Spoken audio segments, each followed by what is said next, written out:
रामचरितमानस में कहाँ आता है प्रसंग ये? धनुष जग सुनि रघुकुल नाथा, हर्षि चले मुनिवर के साथा। आश्रम एक दीख मग माही, खग मृग जीव जंतु तहनाई। राम जी ने पूछा विश्वामित्र जी से, गुरुदेव आश्रम तो बड़ा सुंदर है, लेकिन यहाँ पर कोई रहता नहीं, सब उजाड़ है। पूछा मुनि शिला प्रभु देखी, सकल कथा मुनि कहा बिसेखी। कहने लगे, अरे ये शिला, शिला किसकी है? तो कहा, वाल्मीकि रामायण में निकलता है, सुनो राम जी, मम रूपम समास्थाय कृतवानसी दुर्मते, अकर्तव्यम मिदम यस्माद् विफलम स्तद भविष्यति।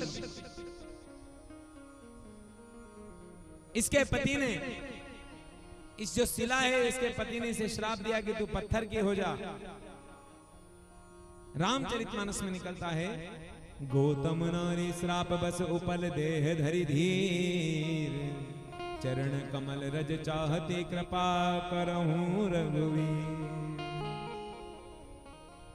अगर चरण कमल रघुवीर की तुझे छू लेगी तो तेरी शिला मुक्त हो जाएगी। ये कथाएं पढ़ाई गई हैं आप लोगों को। कुमारिल भट्ट ने एक नई बात लिखी इसके ऊपर, भव भय हारम एकम भानु कोटि प्रकाशम, कर धृत शर चापम काल मेघाउ भासम, कनक रुचिर वस्त्र रत्न वत कुंडलम व्ययम, कमल विशद नेत्रम सानुज रामम मीठे। अर्थात इंद्र के प्रति आसक्त होने के कारण उसकी दुर्दशा हुई, ऐसा निकलता है। लेकिन बात कुछ और है भाई, कुछ और ही बात है। कहते हैं राम जी जब श्रद्धा के साथ उस शिला को देखते हैं तो वो स्वरूप बना लेती है, रूप बना लेती है, चरणों में गिरती है राम जी के। क्यों? शिला की वो क्यों बन गई? पत्थर की क्यों बन गई? उसकी श्रद्धा खत्म क्यों हो गई थी?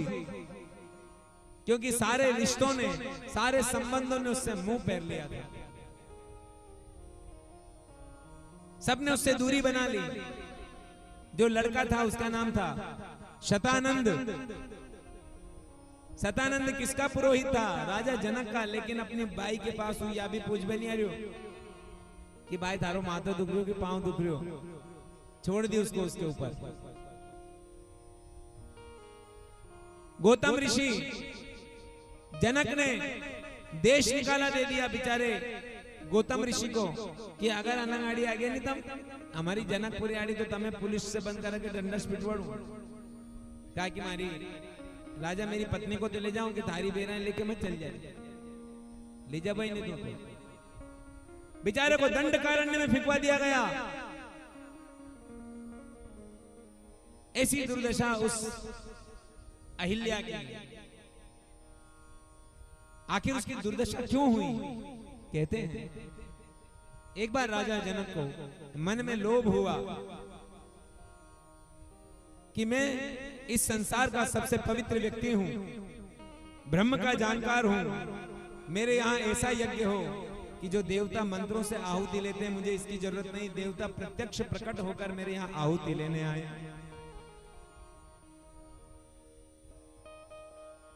तो उनके आचार्य याज्ञवल्क्य जी महाराज से उन्होंने निवेदन किया कि गुरुदेव ऐसा यज्ञ हो जिस यज्ञ में देवता स्वयं उपस्थित होकर श्रद्धा सहित यहां पर आहुतियां लेने आए।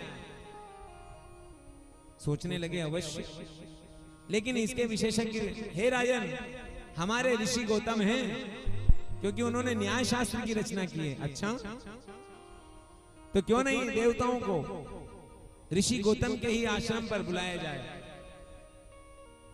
तो पहले राजा जनक के उस सीमा में उस राज्य में श्री गौतम का आश्रम था। जैसे ही राजा जनक ने कहा कि महाराज आपको देवताओं के लिए सुंदर यज्ञ करना है, उनके आह्वान स्थापन का प्रबंधन करना है, कि अवश्य महाराज। बड़ा अंतर में आनंद भर गया। अहो मेरा भाग्य जगा है, मैं देवताओं का स्वागत करूंगा। बार बार अपने हाथ को ऐसे स्पर्श करते थे। अरे मैं स्वप्न तो नहीं देख रहा हूं, सपना में तो नहीं हूं, भगवान अपने घर आ। कतरो बड़ो भाग्य जाग्यो हमारो कि परमात्मा हमारे यहाँ आए। अपनी पत्नी अहिल्या से कहा, देवी देवी देवताओं की सेवा में अतिरिक्त भी कमी मत रखो। कहते हैं उस समय छोटा सा दूध मुहा शतानंद, वो माँ अहिल्या उसको दूध पिलाती थी। चिंता मत कर, जो तुम हो सब सेवा करूंगा अच्छे से, देवी देवता सबकी, तुम टेंशन बिल्कुल मत लो। इंद्र जब अपने दल बल के साथ आते हैं तो इंद्र का मंत्री कौन है? चंद्रमा। चंद्रमा का स्वभाव क्या है? एकदम सॉफ्ट, मीठा। जो आपके आसपास मीठे ज्यादा बोले, जो आपकी हाँ में मिलाए, जो आपके हमेशा सहमति दें। पटेल ने कह दी कि यार सूर्य नारायण तो उत्तरायणी से उगे यार, तो 2-4-5 लोगों ने की हमें तो अभी तक पटेल को हंसी पता था कि पूरा बाड़ी से प्रथम गिरे तो उत्तर से तो हो गया, हमें पता ही नहीं यार। सही कह जाता। ऐसी हाँ में हाँ मिलाने वाले लोग आपके अड़ोस में पड़ोस में सब जगह रहते हैं। तो ऐसे मीठे चाटुकारों से युक्त होकर वो इंद्र जब भ्रमण करने गया तो गौतम की पत्नी उस अहिल्या को देखा। देख करके मुग्ध हो गया उस पतिव्रता स्त्री को, उस बच्चे की मां को। अपने मित्र चंद्र से कहा, कसई भी करके नहीं, अपनी तो अपनी अप्सरा है, मेरी पत्नी है, सब है, लेकिन मेरे जीवन में इस स्त्री को मुझे प्राप्त करना है, तू प्रबंधन कर। बिचारी वो थकी हारी अहिल्या उनके भोजन का प्रबंध करती थी, उनके यज्ञ की सामग्री का प्रबंध करती थी, उनके बिस्तर, उनके पलंग, उनकी व्यवस्थाओं का प्रबंध करती थी। उसे पता नहीं कि जो इंद्र है, जो देवता है, उसके मन में कब उसको भोगने की इच्छा आ गई। बोली भक्त और भगवान की जय। कहते हैं सुनो राम जी, उस समय जब श्री गौतम यज्ञ के कार्य के लिए जनकपुरी की ओर गए, तब छल से वो थकी हारी माता अहिल्या अपने बच्चे को दूध पिला रही थी। गुपचुप तरीके से इंद्र उस कक्ष में प्रवेश कर जाता है। जैसे ही स्पर्श करता है उस सती नारी का, उस पतिव्रता का, जैसे ही स्पर्श किया वो ताड़ गई है, कोई पर पुरुष है। देखा, अरे देवता तुम यहाँ क्या कर रहे हो? तुम्हें लज्जा नहीं आ रही? मैं गुरु पत्नी हूं, तुम्हें शर्म नहीं आ रही है? तब कहते हैं उसके गंदे मन को देखा तो उस अहिल्या ने उसके पूरे बदन को लहूलुहान कर दिया, नोच लिया। समाज इकट्ठा हो गया। तभी इंद्र, वो लहूलुहान कामासक्त इंद्र, निकलते निकलते एक बात कह गया समाज में। देखो तो भीड़ बेली हो गई तो बड़ी सती बन रही, और मैं रोज आ रही हूं तो जदे मैं रोज आ रहा था जब क्या कर रही थी, आज मानक देख के बड़ी सती बन गई, सती सावित्री हो गई। हृदय बैठ गया बेचारी अहिल्या का। सोचने लगी कि अब ये बात मैं किससे कहूं। इंतजार करने लगी अपने पति का। सोचने लगी मेरे पति आएंगे तब मैं ये बात कहूंगी। तब तक कुछ लोगों ने कानाफूसी कर दी, कह दिया तुम्हारी लाड़ी को अनि अहिल्या को चक्कर है नहीं, इंद्र देवता से तो अब कहीं कहा भैया। लेकिन आया जब गौतम, उसने देखा उसकी पत्नी को, रो करके वो कहने लगी, देव उसका शरीर देख लो, उसके पूरे बदन को मैंने नोचा है। अगर मैं उससे प्यार करती, प्रेम करती तो उसे नोचती नहीं, लेकिन तुम्हें क्या बताया गया? अहिल्या पदभ्रष्ट हो गई। ये झूठी बात है। शास्त्रों में जबरदस्ती भर दिया गया। क्यों? जब हम गुलाम रहे, सनातन धर्म गुलाम रहा, तो क्या धर्मशास्त्र गुलाम नहीं रहे होंगे? बताइए। क्योंकि आपकी श्रद्धा नहीं है। बोली भक्त और भगवान की शिकायत की जब राजा जनक से गौतम ऋषि ने, तो राजा जनक ने कहा कि अभी बड़ा यज्ञ चल रहा है, देवताओं से थोड़ी लड़ी लेंगे अपन, तुम तो छाना मुना रो, यो केस रफा दफा कर लो तुम तो। अगर गांव का पटेल ऐसा व्यवहार करेगा तो उस गांव में क्या होगा? वितंड हो जाएगा। न्याय करना चाहिए गांव के पंच पंचायत को भी। कोई अपराध अगर गांव में हो जाए, कोई समस्या अगर गांव में आ जाए, तो इसका अर्थ नहीं कि चुपचाप बैठ जाओ तुम, और कोई बात नहीं, ठीक है। राजा जनक चुप हो गया। जब राजा जनक चुप हुआ, आग लग गई गौतम के हृदय में। यज्ञ की अंतिम आहुति होने वाली थी। गौतम उसके आचार्य थे, हाथ में जल लिया। त्रिलोक को साक्षी मानकर, मां गायत्री को साक्षी मानकर, श्रद्धा को साक्षी मानकर उसने श्राप दिया इंद्र को। इंद्र तू कामासक्त रहा, तेरे पूरे शरीर में 1000 भग हो जाए, योनि हो जाए स्त्रियों की तरह। तब से इंद्र सहस्त्राक्ष हो गया।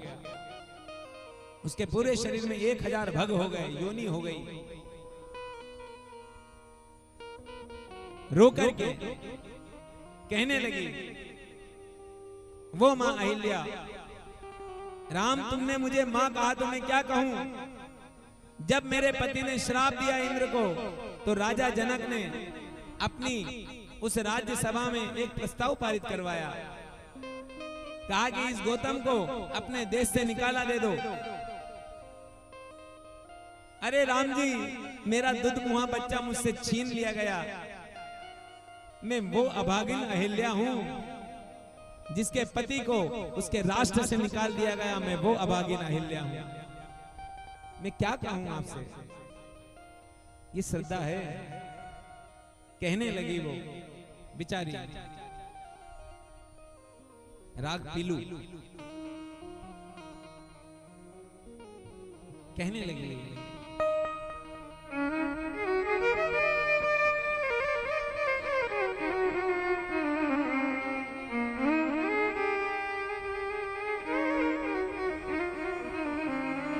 हे राम जी, मैं क्या कहूं? अपने आपे में रही, इसे खोया नहीं मैंने। अपने दर्द को हर दर पर रोया नहीं मैंने। कहां कहां नहीं गई, लेकिन किसी ने मेरी सुनी नहीं। आपने मां कहा तो लोग कहते हैं कि मैं पत्थर की हूं। नहीं नहीं, मैं पत्थर की नहीं थी। मैं डॉक्टर के पास गई तो उसने इलाज नहीं किया मेरा। मैं किराने की दुकान पे गई, मुझे राशन नहीं दिया। मैं सब्जी वाले के पास गई तो उसने सब्जी नहीं दी। मेडिकल की दुकान पे गई तो उसने दवा नहीं दी। धीरे धीरे सारे रिश्ते मुझसे दूर हो गए। मैं इंसान हूं, लेकिन दुनिया पत्थर की हो गई। लोग कहते हैं कि अहिल्या पत्थर की हो गई। मैं पत्थर की नहीं हुई। कहने लगी, ए विधाता मैं कासे कहूं, कैसी मेरी बनाई तस्वीर।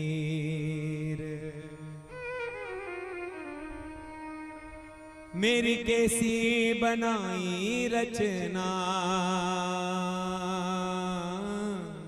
मेरी कैसी बनाई रचना, मेरी कैसी बनाई तस्वीर। कोई नहीं रहा, क्या क्या नहीं सहा। मैं तो सबकी रही, मगर ना कोई मेरा रहा। सबसे कहा मैंने, मैं अहिल्या हूं, मेरा विश्वास करो, मैं सती हूं, लेकिन मानी नहीं। कई बार आपके यहाँ पर भी ऐसी माताएं रहती हैं जिन पे झूठा आरोप लग जाता है, लेकिन तुम अच्छी बात मानवा में तमें नरो टाइम लगे और बुरी बात जल्दी ही मान लो तुम कोई विचार करो।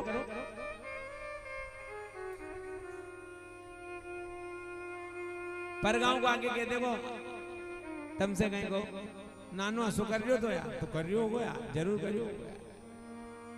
अरे विचार तो करो। बेचारे आसाराम बापू के नाम की रैली निकालते थे बहुत जगह। अरे टीवी में राजनीतिक प्रपंच के कारण बेचारे की अभी बड़ी मुश्किल गुरुजी की उनकी बेल हुई जमानत हुई। लोग मनक मार दे वो की जमानत हो जा बापड़ों में साधु की जमानत नहीं हुई। क्यों? वो के पास राधा स्वामी जी के पास जितने आश्रम है उससे दूसरे नंबर पे सबसे ज्यादा आश्रम किसके थे? श्री आशाराम जी बापू के। तो उन जमीन और हथियाबा के चक्कर में राजनीति के चक्कर में वो अपने जेल में पटक दो गरीब है। टीवी में देखा आपने बार बार टीवी में देखा कि जरूर कुछ करियो होगो इन्हें, जरूर कहीं कहीं करियो होगो इन्हें, जरूर कहीं कहीं करियो। तो तुमने वही मान ली। कैसी श्रद्धा है तुम्हारी। जिनके नाम की रैलियां निकालते थे कई गांवों में, बापूजी के नाम की रैलियां निकालती थी, लोगों ने रैली निकालना बंद कर दिया। यार हमारा गुरुजी तो यार है नहीं, एक चोरी के चक्कर में जेल चल गया। लो बताओ, एक बुजुर्ग आदमी एक बच्ची के साथ बलात्कार करेगा लेकिन जबरदस्ती झूठे केस में फंसे थे गरीब। सरकार की मंशा नहीं थी कि इस आदमी को छोड़े, लेकिन उसका भी भाग्य जागा बेचारे का, गुरुदेव का। जमानत पे आए लेकिन कहीं की प्रवचन नहीं कर पाता। लो बताओ ये कौन है? क्योंकि तमें चुटकुलिया सुनने की आदत है, तमें कथा सुनने की आदत कहाँ है। इसलिए अहिल्या की दुर्दशा हुई है। हमारे यहाँ बहुत सारी अहिल्याएं घूमती है, स्त्री में पुरुष में। श्रद्धा नहीं है आपके धर्म में, इसलिए तुम अहिल्या को नहीं पहचान रहे हो। इसलिए बेचारी वो पत्थर की हो गई है।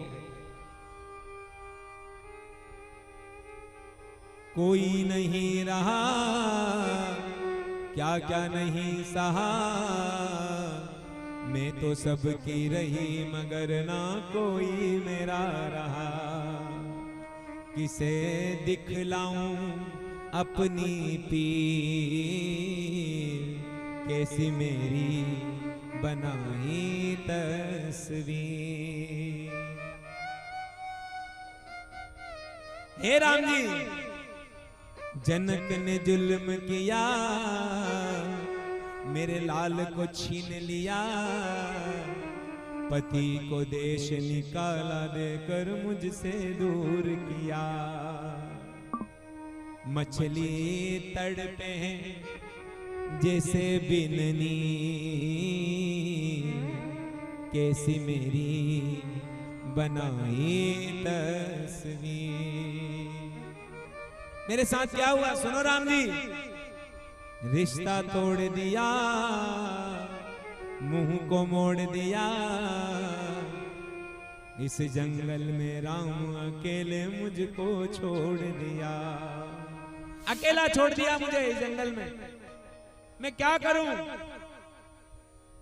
मेरे सीरत पे दागे तीर, मेरे चरित्र पर लोगों ने उंगलियां उठाई, पर मारी भीड़ बोल बोलो कोई नहीं तो। राम जी की भी तो कतरी दुर्दशा करी लोगों ने। एक धोबी ने कह दी कि मुंह राम जी नहीं हो सकूं, जे की बेरा 12 महीना दूसरे क्या रहे वो राख ले। बेचारे राम जी राजा थे। एक केस आया एक धोबी का, लेकिन भगवान ने उनको वकील नहीं मिले तो उनकी पत्नी को उनको देश निकाला देना पड़ा। क्यों? श्रद्धा नहीं है आप लोगों की। चुटकुलों में मर रहे हो तुम लोग। इसलिए माला पकड़ो और पुराण लाइए अपने घर में। सीता जी की जो पूजन करते हो उसकी भी कितनी दुर्दशा हुई मां, जानो।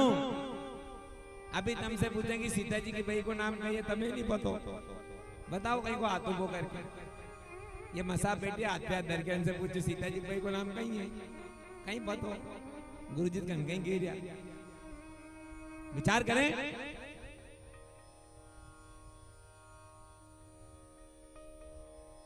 सुनो राम जी, रिश्ते पत्थर के, नाते पत्थर के, जिस जिस से भी मिले वो सारे पत्थर के, मेरा पत्थर हुआ शरीर, कैसी मेरी बनाई तस्वीर। ए विधाता मैं कासे कहूँ, कैसी मेरी बनाई तस्वीर। नरे बाटा बैठे रे बापड़ा, बसा बोरे खुनिया में बैठिया, मसा पूरी हो जाते कड़ी खुनिया में बैठी बेचारी, लोग बात नहीं कर रहे, बाटा कहीं तो हो गया।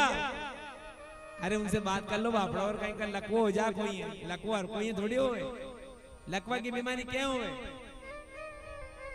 जो चार यारी से बापड़ी भाई गुंडा गई, भाई को कर रही, सासू को कर रही, ससुरा को कर रही, देवर का कर रही, जेठ का कर रही, ननन को कर रही, सबको कर रही, पर उन्हें जसनी बापड़ी है, टेंशन में हो, लकवा हो गयो।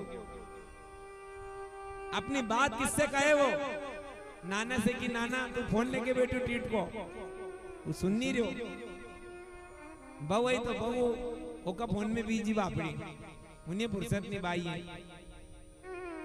ये सब पत्थर के हैं, लेकिन राम जी कौन है?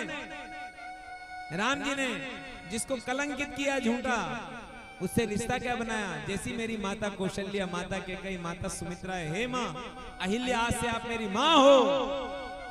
भगवान इसलिए भगवान नहीं बने, उन्होंने रिश्तों को भी तवज्जो दी, तरजीह दी, उन्होंने रिश्तों को समझा, इसलिए भगवान बने हो, इसलिए मंदिर में पूजा जाता है, इसलिए राम जी बने हैं। बोली भक्त और भगवान की ये श्रद्धा है उसकी, श्रद्धा के कारण देखो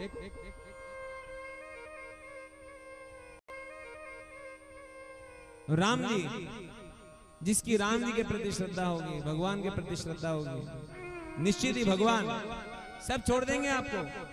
हमारी अखवा तोड़वा तो थोड़ी सी अखवा उड़ जाएगी तो तुम्हें घर का ही छोड़ देगा, अड़ोसी पड़ोसी तो अलग बात।